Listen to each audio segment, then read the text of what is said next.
What's up, YouTube? How's it going, you guys? This is a quick video for the, well, actually not quick video. This video is going to be kind of long, so bear with me.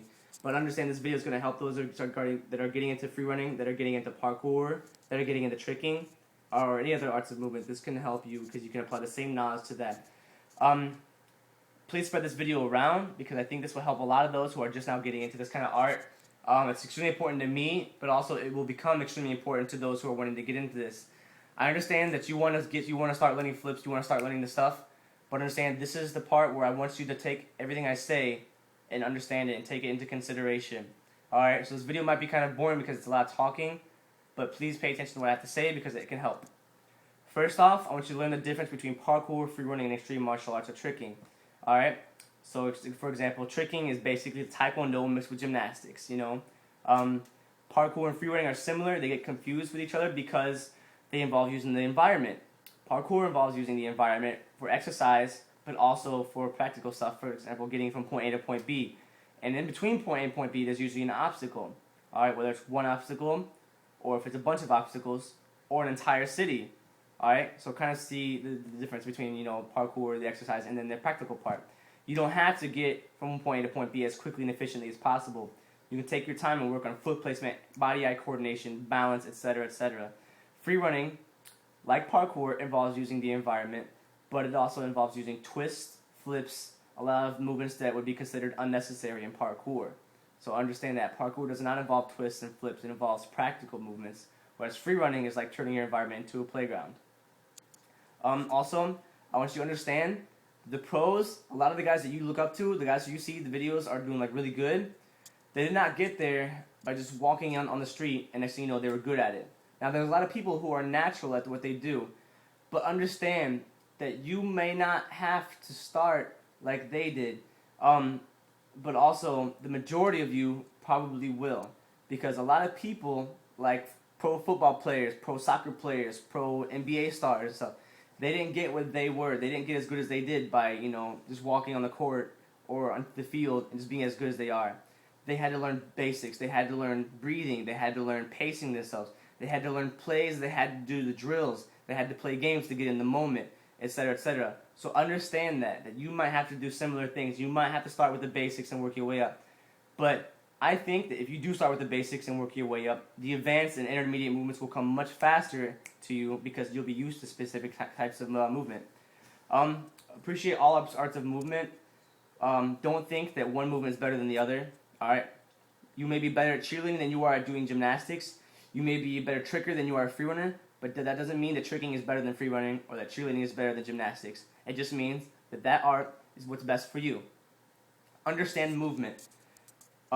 This is one thing a lot of people have problems with, and this is why a lot of people look for tutorials, or why a lot of people ask questions as far as, you know, what am I doing wrong in this video? When I did my videos, I watched my skills and I compared them to what I saw like the pros doing, you know?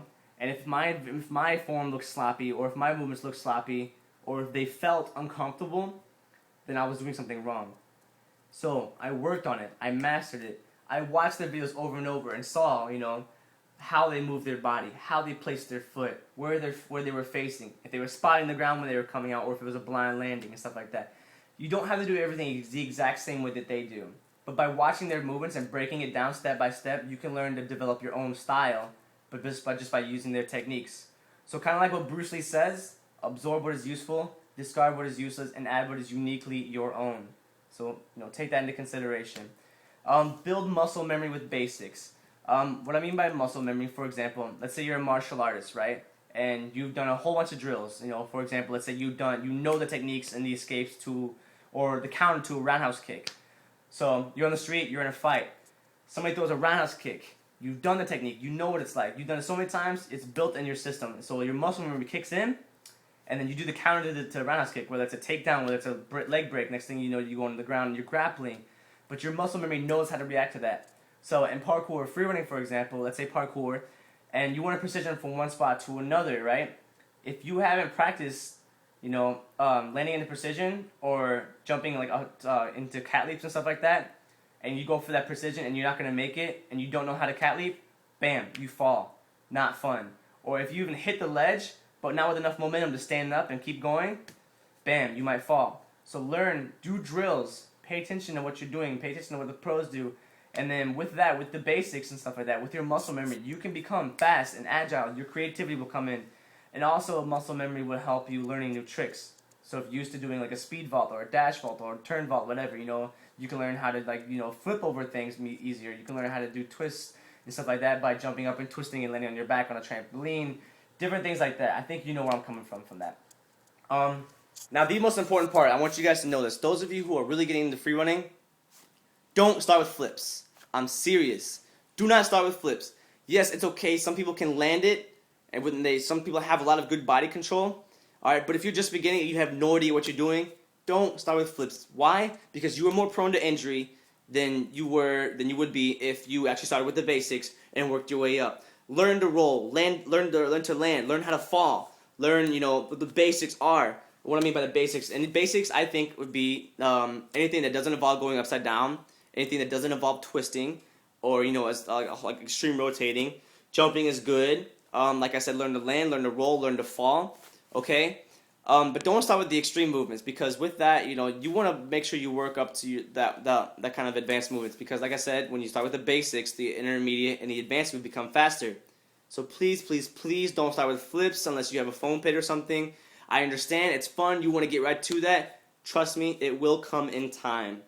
I can almost guarantee, if you just walk into free running and you start doing the backflips, I can almost guarantee you might not land it the first couple times. But if you work your muscles by doing the basics and you go for that backflip, pow, you've got it. So, kind of understand that.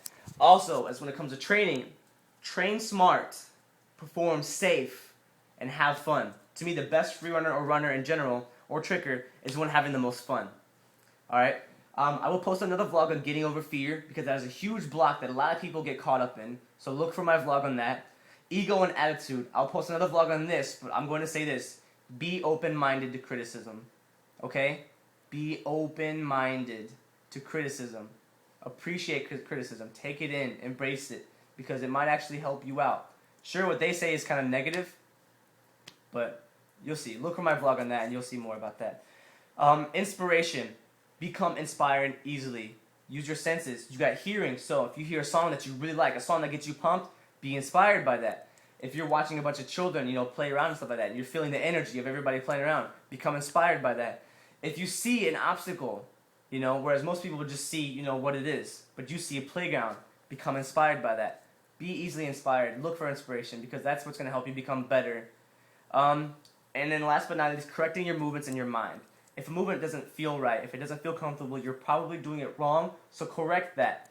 Go back to watching the videos, or go back to, you know, doing it a couple of times. Find the spot where it would feel comfortable. Also, correcting your mind. Just because you don't land something the first couple of times does not mean you'll never make it. Understand that it takes time to achieve greatness. Alright? So, correct your mind. When you start doubting yourself as a runner, when you start doubting yourself and say, oh, you know, I'm not going to be the best, correct yourself. You don't have to be the best in the world, but you can be the best that you can be. Sometimes it takes time. When I hit my limits, when I thought, you know, I was like, well, I'm never going to get as far as I'm going to get, I went back to the basic. I went back to doing the stuff that I didn't know. I mastered the tricks I had then, and next thing you know, I was able to progress. You know, so sometimes you'll hit blocks like that, but just understand, correct your movements and correct your mind. 8 minutes and 45 seconds. All right. I think this is long enough for you guys. So with this, before time runs out, I'm going to leave you guys be. But just understand, spread this video around, because I think this video can help a lot of people. Anything else, if you have any other pointers, whatever, throw them in the comments, whatever. If this video helped you, please spread this around, because I think this will help a lot of people. I know I said it again and again. I'm saying it one more time. With that, you guys take care, train smart, perform safe, and stay positive. See you guys.